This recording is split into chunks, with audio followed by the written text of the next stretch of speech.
Assalamualaikum semua, apa khabar? Kami di Ibu Pejabat UNW Toyota untuk melihat bukan Vios GRS yang terbaru. Ini GR Yaris. Ya, kereta yang sangat istimewa. Dan hari ini kita akan lihat sikit sebanyak tentang spesifikasi dan kelengkapan, tapi lebih utama kita nak ceritakan kisah di sebalik wujudnya kereta ini. Saya rasa cerita tu lagi menarik. Mari kita mulakan. Kalau kita lihat penampilan jenama Toyota di khalayak awam sekarang ni, untuk beberapa tahun kebelakangan ni, dia lebih utamakan ini. Kita ingat kan, Toyota Gazoo Racing. Jadi pendekatan yang berkisar motorsports ini kita dapat lihat dengan Gazoo Racing Festival, dengan Vios Challenge, dan banyak lagi aktiviti-aktiviti sedemikian seluruh dunia, termasuk perlombaan-perlombaan ternama di Nürburgring dan sebagainya. Dan juga ini cerita Yaris ini sebenarnya khusus kepada World Rally Championship, kejuaraan rally dunia. Siapa tak ingat Silica GT4 dulu dengan Carlos Sainz, drama yang dihadapi, tahun yang dimenangi kejuaraan dan tahun yang kecundang di saat-saat akhir, memang penuh drama. Genre rally yang kita nampak di kaca TV atau YouTube tu jauh sangatlah dibandingkan dengan kereta asalnya yang berdaftar di atas jalan. Akan tetapi tetap ada had kepada ubah suai yang dibenarkan. Oleh itu FIA, iaitu Badan Induk yang menerajui dan mengawal sukan pemotoran sedunia, telah meletakkan ketetapan homologation atau kepiawaian bahawa sebuah kereta perlu dihasilkan dalam bilangan 25,000 unit untuk dijual di pasaran awam. Dan kereta itulah menjadi asas kepada genre rally dunia. Oleh itu Toyota mengambil pendekatan, baiklah kita buat satu kereta khusus untuk disesuaikan menjadi genre rally. Jadi dia bukan macam okey, kereta apa yang kita ada sekarang ni, yang ni agak-agak okey tak, kita ubah suai jadi genre rally, boleh menang tak? Tak. Dia pergi ke pasukan rally dunia mereka yang diterajui oleh Tommy Mäkinen, bekas pemandu juara dunia. Sejak 2017 Tommy Mäkinen telah merajui pasukan baru, kembalinya Toyota ke arena WRC, dan pada 2018 tahun kedua saja dia dah memenangi kejuaraan rally dunia untuk pengeluar kereta.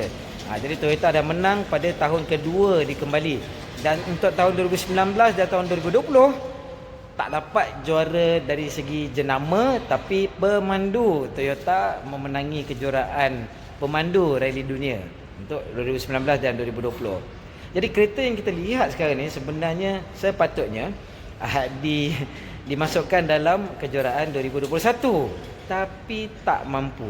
Mari kita tengok. Jadi ikut ceritanya, bos-bos Toyota tanya Tommy Mäkinen, okey, kereta macam mana yang anda rasa paling sesuai untuk kita lakukan. Jadi Tommy pun bagilah spek dia. Oleh itu mereka cipta semula Yaris ini. Pelantar ni memang bahagian hadapannya nampak macam sama macam Yaris asal, tapi dah ada banyak perubahan juga, nanti kita tengok. Di belakang ni sebenarnya adalah pelantar daripada Toyota Corolla atau CHR, dah bukan lagi Yaris. Jadi dia ada double wishbone suspension di belakang yang jarang sekali kita lihat pada kereta-kereta moden, baik sama ada kereta tradisi seperti ini mahupun kereta sukan khusus. Selalu kereta sukan khusus pun belakang ni multi-link. Yang ini ada double wishbone. Double wishbone, dan memang dibuat khusus lah untuk kereta ini. Dan okey, tambah pada tu bentuk keretanya. Jadi kereta ni sebenarnya 60mm lebih lebar, sekitar 55mm lebih panjang. Walaupun tak ada pintu belakang, tapi dia sebenarnya 55mm lebih panjang, dan sekitar 45mm tak silap lebih rendah. Akan tetapi di hujung sini, di hujung ekor, bukanlah ekor, tapi di hujung belakang bumbung ni, banding dengan Yaris asal 95, hampir 10 cm lebih rendah. Bayangkan, Yaris asal kan bumbung dia mungkin dekat sini. Tak nampak tangan saya, kat situ. Kerana apa? Kereta WRC kan, dia ada ni, dia ada sayap besar belakang ni. Jadi dia nak pastikan aerodinamik kereta itu berfungsi dengan baik. Bumbung tak boleh nak tinggi sebab nak ada sayap belakang yang berfungsi untuk memberikan prestasi aerodinamik. Maklumlah kereta rally ni selalu terbang-terbang kan. Jadinya boleh nampak dia jadikan 2 pintu. Ada sebab juga. Syarat rally dunia, dia di pintu belakang tak boleh ada sebarang tambahan aerodinamik. Kalau ada pintu kat belakang ni, dia tak boleh letakkan apa-apa sayap tambahan ke kan, lubang-lubang ke. Tapi kalau pada badan kereta boleh. Jadi dia buang terus. Dia buang terus pintu belakang supaya kereta rally sebenar nanti boleh letak sayap-sayap lagi dekat sini kan. Jadi kalau ikutkan Tommy Makinen, bumbung ni dia nak suruh rendah lagi sikit. Sampai dia kata tak payahlah kursi belakang tu. Kursi belakang tu abaikan je terus. Tapi Toyota kata, agak-agak lah. Kita hot hatchback ni takkan, macam mana nak turun ni? Takkan langsung tak ada kursi belakang kan? Kita turunkan kursi belakang, kita tengok. Okey. Kursi belakang ni, jadi kalau saya duduk dekat kursi belakang ni, memang kita kamera. Okey, saya ketinggian 168 cm, kalau dalam kaki 5 kaki 6 inci. Kepala saya dah kena bumbung. Kepala saya dah kena bumbung. Jadi orang yang tinggi memang tak boleh lah. Kalau saya, okey, condongan kepala depan sikit, cukup-cukup tak lepas. Wah, nampak. Memang cukup syarat je kan. Tapi kalau ikutkan Tommy Makinen macam saya cakap tadi, macam mana nak keluar ni? Kalau ikut Tommy Makinen memang tak nak ada kerusi belakang langsung. Biar bumbung tu dapat lebih rendah. Tapi okey. Keseluruhannya kereta ini 25,000 unit. Ada peluang untuk disia-siakan begitu saja, tanpa ada sebarang pasaran untuknya, tak ada siapa nak. Tapi dia sanggup juga buat demi mendapatkan sebuah jentera rally yang mampu menjuarai kejuaraan dunia. Sampai macam tu dedikasinya. Akan tetapi seperti biasa, jika niat tu baik, nawaitu tu baik, dibalas pula dengan manfaat-manfaat tambahan yang lain. Yang paling utamanya adalah kereta ni 25,000 unit, senang-senang habis dijual. Cuma adakah mereka dapat pulangan modal untuk pembangunan kereta ini dengan jualan 25,000 unit itu? Mungkin tidak, tapi itu batch pertama, kelompok pertama. Mungkin dengan sambutan yang sangat hangat, tahun depan dia keluarkan lagi 50,000 unit. Mana tahu kan? Dekat Malaysia tak tahu berapa banyak unit yang dapat, tapi harganya ditetapkan sekitar RM300,000. Nanti kalau naik tambah SST lagi mungkin lebih sikit lah. Kalau kita lihat kereta asasnya, nak cerita aerodinamik, taklah nampak apa-apa yang begitu ketara. Tak ada sayap-sayap yang terlalu besar. Tapi itu juga memberikan satu penampilan yang cukup segak. Boleh nampak dia punya otot-otot dia tu kan. Kita tahulah kereta ni memang jenis prestasi tinggi kan.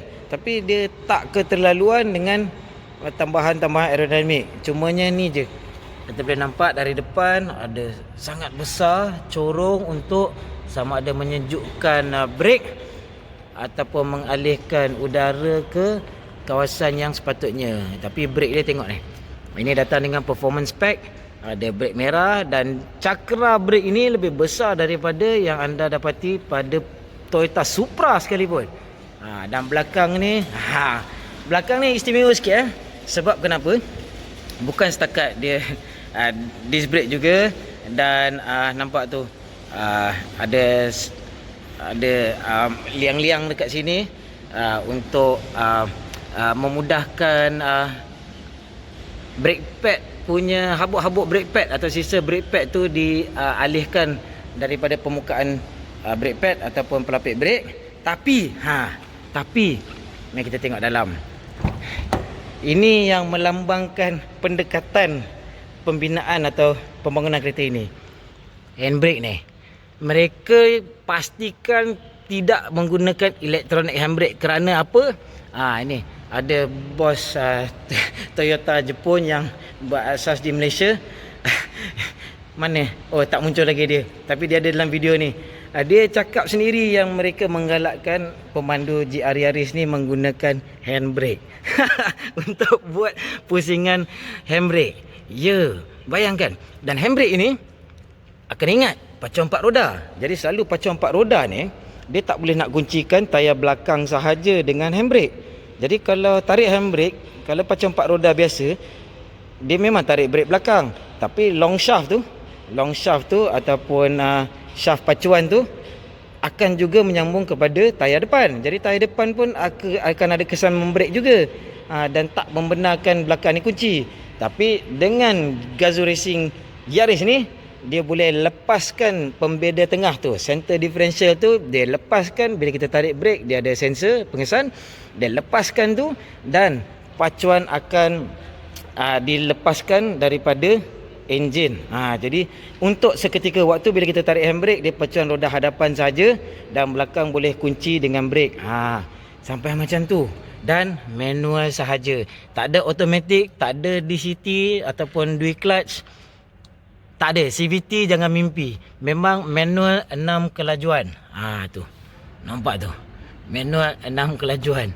Ini adalah ciri-ciri yang memastikan keseronokan pemanduan, kata bos besar CEO Toyota Global. Tapi adalah bantuan sikit. Kalau nampak kat sini, ni traction control off. Dan bila off, dia off sepenuhnya. Dia tak ada hard-hard. Dan ini IMT, Intelligent Manual Transmission. Jadi dia boleh memberikan throttle blip ataupun dia akan menaikkan RPM enjin ketika kita tekan clutch untuk menurun gear. Supaya kita boleh turun gear dengan cepat tanpa menggunakan kaedah heel and toe, dan sambil mengelakkan daripada sengguk-sengguk ataupun sentapan sistem pacuan. Kalau sistem pacuan tersentak bila kita lepas clutch masa turun gear terlalu laju, dia boleh mengganggu keseimbangan pengendalian kereta ini. Jadi ada juga macam saya baru ni menguji Porsche Cayman GT4. Jadi dari segi pendekatan dan falsafah sepenuhnya kereta ini boleh katakan bukan setakat sama dengan Porsche GT4, malahan tambah lagi keistimewaannya. Sebab sekurang-kurangnya Porsche GT4 tu berdasarkan Porsche Cayman yang biasa. Yang ini memang dah bukan Yaris yang biasa. Dah kereta baru sepenuhnya. Hanya 25,000 unit semata-mata nak masuk kejuaraan rally dunia untuk menjadi juara. Ambil. Ini lagi satu keistimewaan bahan-bahan yang digunakan. Bumbungnya carbon fiber sepenuhnya. Nampak tu. Dan jenis carbon fibernya, kita boleh nampak dia bukan jenis yang ada berkilat ataupun ada kita panggil dia punya clear coat di atas tu. Dia macam jenis kering. Kita boleh rasa liang-liang serat-serat karbon tu. Kita boleh rasa. Sekali imbas kita nampak macam stiker. Mungkin sengaja dibuat macam tu, bukan setakat dia nampak cantik, tapi mudah untuk orang pasang stiker stiker carbon look kepada Vios GRS ataupun Yaris GRS. Macam betul tak? Pasang stiker kat atas tu dah nampak macam sama. Tapi yang ini memang betul-betul carbon untuk bukan setakat merendahkan berat, tapi menurunkan titik pusat berat, center of gravity tu pada kereta ini. Dan fender, bonnet dan boot belakang, pintu semua aluminium ya. Jadi yang ni akan yalah, hati-hatilah, dia mudah lekuk sikit lah aluminium ni kan.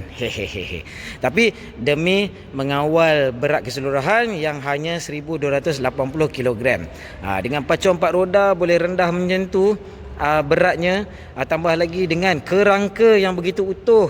Suspension depan masih sama macam Yaris biasa, akan tetapi hub, wheel hub, knuckle dan sebagainya semua telah disesuaikan untuk GR Yaris ini. Yang knuckle tu dicipta untuk memberikan lebih camber ya.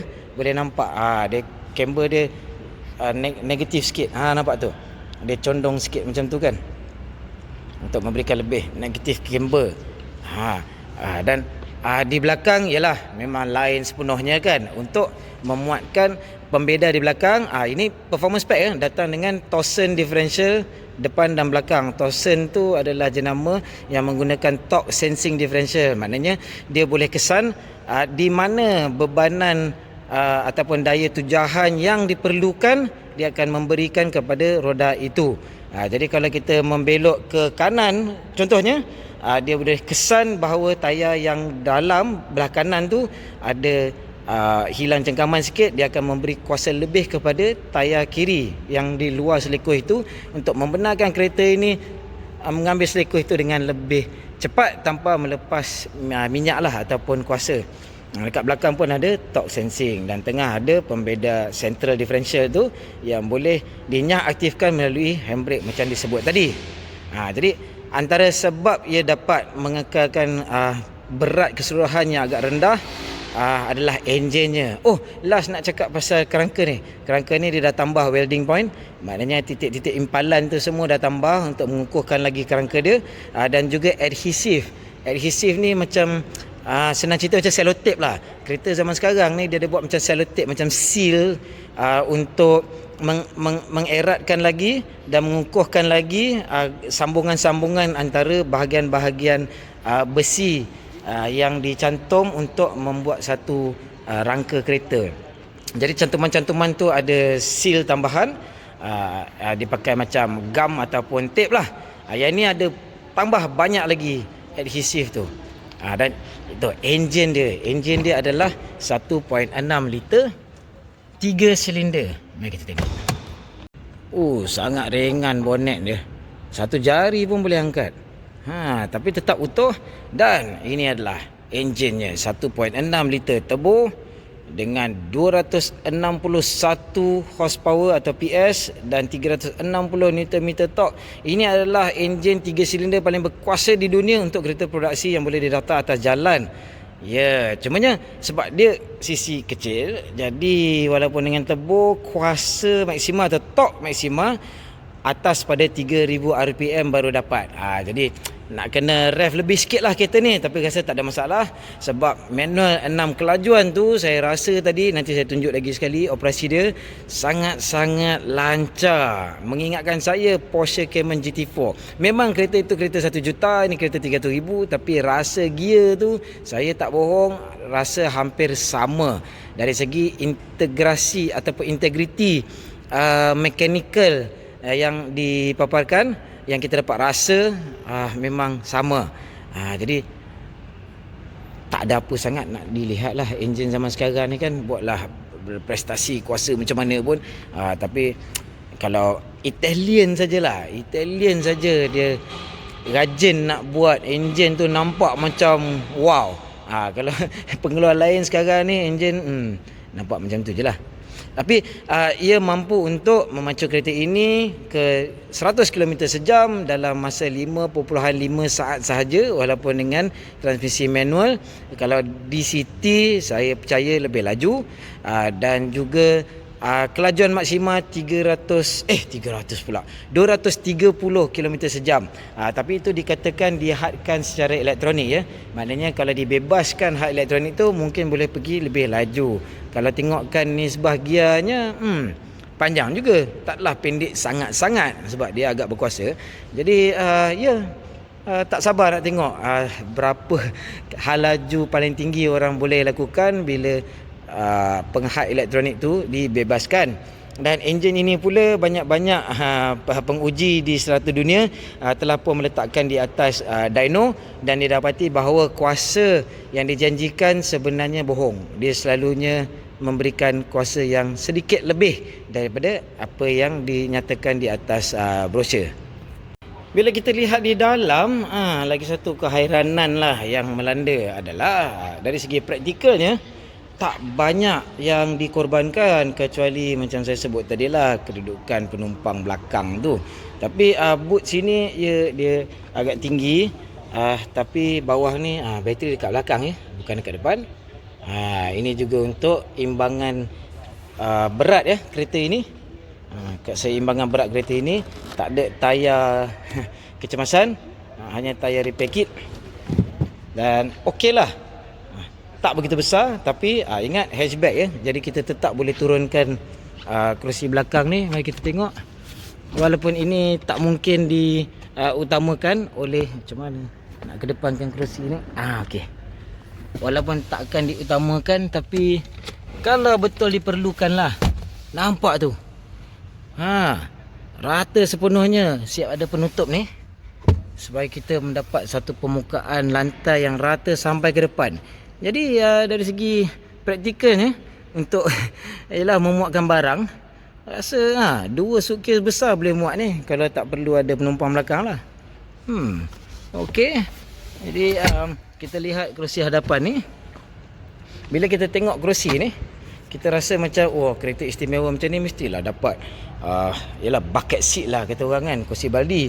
Tapi kerusi baldi ni walaupun cukup dia punya sayap-sayap, kepak-kepak dia ni untuk memegang tubuh kita dengan baik semasa pemanduan lasak, ia tetap selesa dan nampak mewah. Dia bukan macam kerusi prestasi tinggi yang terlalu ringkas ya. Kemasan dia semua cantik. Dia punya bahan-bahan digunakan alcantara sini, kulit di sini kan. Memang menarik. Cumanya ialah pelarasan manual sahaja, tak ada pelarasan automatik. Steering dia pula kecil saja. Steering ni kecil tapi serba lengkap. Itu yang saya heran tu. Jadi steering dia taklah kecil sangat-sangat. Nampak je kecil sebab ini besar. Tapi nampak ni, semua kelengkapan ada, seperti yang ada jumpa pada Yaris biasa. Sebenarnya Yaris pun tak ada. Yang Yaris biasa di Malaysia ni pun tak ada adaptive cruise control. Segala bantuan pemanduan canggih, Toyota Safety Sense semua ada, termasuk gerak luncur automatik, boleh sway, iaitu adaptive cruise control dengan radar. Jadi ada pemanduan berkendiri. Macam mana kereta ni boleh pemanduan berkendiri? Kan juga nampak tu. Ada lane keep assist. Macam mana dia berfungsi dengan manual? Saya pun tak pernah cuba fungsi autonomous driving assist ni ataupun autonomous driving ni dengan transmisi manual. Kalau dengan automatik, ialah bila kita turun kelajuan tu dia akan ubah gear dengan sendirilah. Ni mungkin macam mana? Kita nak kena cuba tu. Mungkin dia akan syorkan kita, cepat-cepat tukar gear. Mungkinlah ada dekat sini kan, dia akan cakap. Jadi kalau kita tekan, kita tak dapat nak nyalakan enjin, sayangnya. Tapi sini ringkas saja, ada LCD di tengah ni, kecil saja. Speedometer, RPM, asas, tapi kadang-kadang yang asas macam ni yang menarik. Janji cukup maklumat yang ditayangkan di sini untuk kita tahu.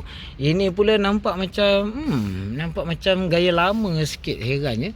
Nampak macam TV besar. Saya pun tak tahu kenapa dia buat sebegini. Dan tu pendingin hawa ni pun macam tersorok bawah sistem ni. Saya pun tak faham kenapa dia buat macam ni. Tengok tu. Tapi adakah ia janggal sangat? Tak. Sekali imbas bila kita duduk sini, tak. Kalau tengok keseluruhan. Tapi kalau kita pandang dia saja, nampak macam janggal sikit. Lain pada tu, semua kelengkapan ada. Malahan kereta ini mempunyai lebih kelengkapan berbanding dengan Porsche Cayman GT4 yang saya baru uji. Porsche Cayman GT4 memang tak ada ni sistem ni. Jadi apa lagi yang dia ada? Ada automatic high beam pun ada. Memang lengkap lah. Cup holder sajalah isu praktikal kan. Cup holder ada 2. Dan sini untuk letak botol pun okey lah. Botol 500ml memang boleh muat. Ada auto dimming. Ni ada auto dimming. Sunroof je tak ada. Sunroof tak ada. Tapi macam mana nak ada? Bumbung pun carbon, takkan nak ada sunroof. Jadi kamera pun ada semua. Menarik. Sebab saya tak sangka yang kereta ini akan serba lengkap dengan kelengkapan pemanduan seharian. Last kali nak cakap, dia punya mod. Dia ada mod pemanduan. Mod pemanduan tu pertamanya dengan sport package ni. Sport package ni lain dengan Yaris yang tak ada sport package dari segi talaan suspension dan steering.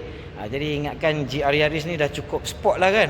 Tapi sebenarnya sport package ni akan nawarkan lebih suspension atau sistem penjagaan yang lebih keras, anti roll bar ataupun batang nyah buai nyah buai yang lebih keras, dan juga steering talaan steering tu, steering elektronik, electric power steering tu akan lebih keras lah, ataupun lebih berat sikit lah kan. Tapi mod pemanduan yang ada pada Yaris, GR Yaris Standard juga, dia ada sport, normal dan race kalau tak silap. Jadi kalau sport dia, atau normal, kalau normal dia 60% kuasa pergi ke depan, 40 ke belakang. Kalau sport dia hantar sehingga 80% je ke belakang. 70 ke belakang dan 30% ke depan. Jadi dalam mod sport ni, seperti yang kita nampak duta. Tengok video rasmi Toyota, UNW Toyota. Ada kawan kita, sahabat kita jadi duta. Duta pemandu untuk GR Yaris ni. Tengok dia drift dekat Sepang, amboi. Jealous sangat tengok. Sebab tu kita tengok tayar. Ini demonstration car ni. Kereta demonstrasi kat Malaysia ni satu je. Ni kerja dia lah ni, bakar tayar. Dan tayar ni bukan jalan-jalan ya. Michelin Pilot PS4 ukuran 225/40 ZR18. Dan ini pula dengan performance package ni dapat rim BBS 18 inci yang sangat lazat dan ringan dan cantik. Jadi paling akhir mod tu adalah mod track, race track. Yang itu dia bagi untuk cengkaman maksima, kadar pengagihan kuasa 50% depan, 50% belakang. Jadi terpulang kepada anda nak memandu macam mana. Yang pentingnya apa-apa mod yang anda pilih pun tetap kena kayuh gear sendiri, sebab manual saja. Ingat manual sahaja. Jadi kalau DCT atau dual clutch tu mungkin memberikan prestasi pecutan dan pemanduan delita yang lebih cepat untuk catatan masa yang mungkin lebih baik sikit, tapi kepuasan pemanduan tu, aksi sendiri tu, anda tak boleh mengatasi perasaan bila kita mengayuh gear manual tu dengan sendiri. Tapi kalau tak yakin sangat untuk double clutch ataupun double D clutch dan heel and toe tu, bolehlah pakai IMT dia boleh blip sendiri, RPM boleh naik sendiri supaya kita nampak macam pro. Dengar dari luar pun bunyi boom boom, turun gear macam rem cantik-cantik je. Cumanya kita perlu pandu uji kereta ini, bunyi dia kita tak dapat dengar. Ramai yang merungut kata bunyi dia terlalu bersahaja lah.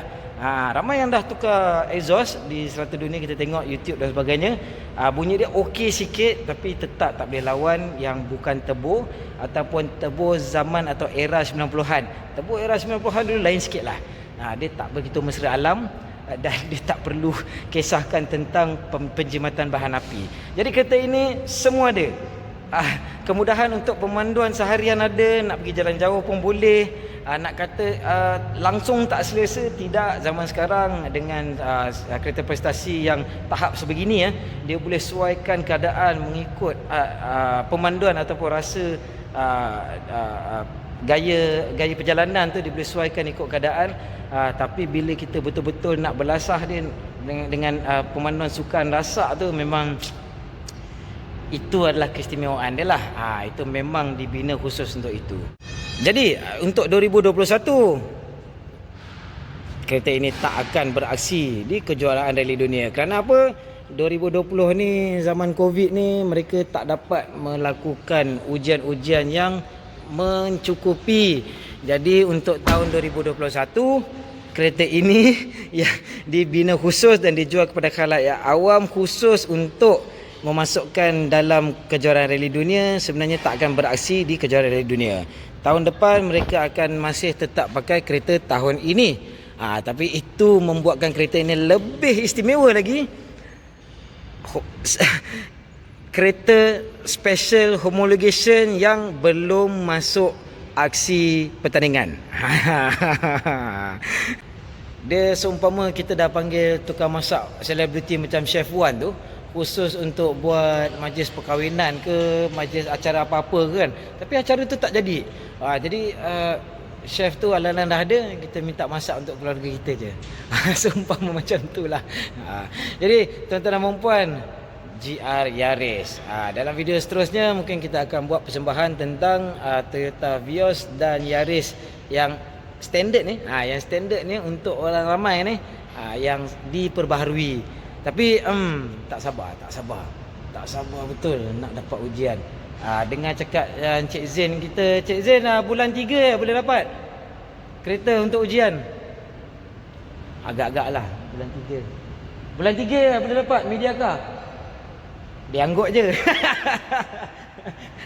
Harap-harap dapatlah. Baiklah, santapan mata terakhir sebelum kereta ini dipulangkan ke entah mana dah. Mereka nak bawa balik ke pelabuhan untuk dihantarkan ke lokasi lain pula. Jadi sehingga kereta unit pandu uji dan unit untuk para pembeli didatangkan pada bulan 3 atau 4 tahun hadapan. Selamat tinggal JR Yaris buat masa ini. Sekian, terima kasih menonton dan selamat membeli belah.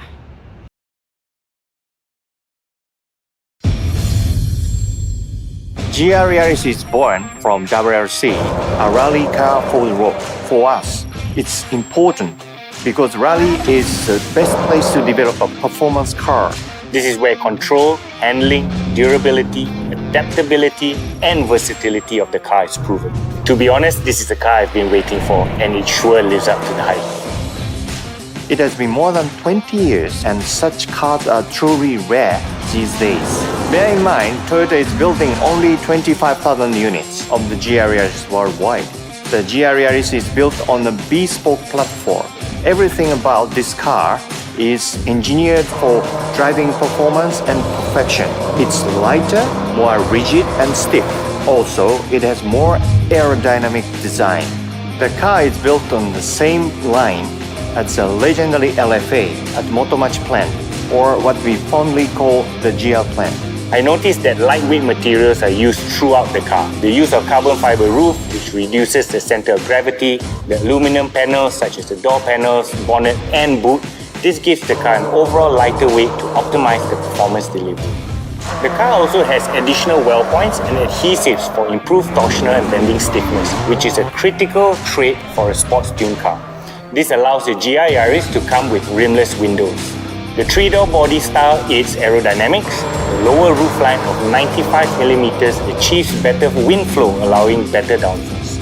The one-of-a-kind and sophisticated suspension system, which is an independent double wishbone rear setup, provides for better control and even more room for tuning for car enthusiasts. The 1.6-litre 3-cylinder engine is currently the lightest, smallest, most powerful 3-cylinder engine in the world. It's good for daily driving, but also maximum potential on normal road. The GR Yaris redlines at 7,000 RPM, achieving 0 to 100 in 5.5 seconds. The 3 cylinders contribute to weight reduction without compromising on performance. This is pure exhilaration. It's refreshing to have a 6-speed manual transmission in a car for that ultimate human-machine connection. Also, a small turbocharged manual transmission with a 4-wheel drive is something you cannot get these days. The intelligent manual transmission and auto blip system that rev matches automatically on downshifts. This helps for a smoother downshift and the hard braking, keeping the car stable at all times. I also appreciate the shorter gear ratio and the gear lever position, which is closer to the steering wheel. The car feels extremely punchy and is fun to shift gears. The GR Yaris is a full-time 4-wheel drive vehicle that has variable front to rear torque distribution in several drive modes. It also has a mechanical handbrake. We want you to do handbrake turns. In normal mode, the distribution is 60% front and 40% rear for perfect daily driving conditions. And this is where the fun begins. So in sports mode, the distribution changes 30 front, 70 rear. I could actually feel the difference where the car felt very neutral, allowing me to drive it sideways if I wanted to. In track mode, for weekend drives on the track, the distribution is 50-50, providing for ultimate grip. The GR Yaris now comes with 4-port calipers, 356mm brake discs with slotted rotors as standard. The brake ducts are purposefully positioned at the front bumper to provide optimal cooling for the brakes. The mechanical handbrake is impressive.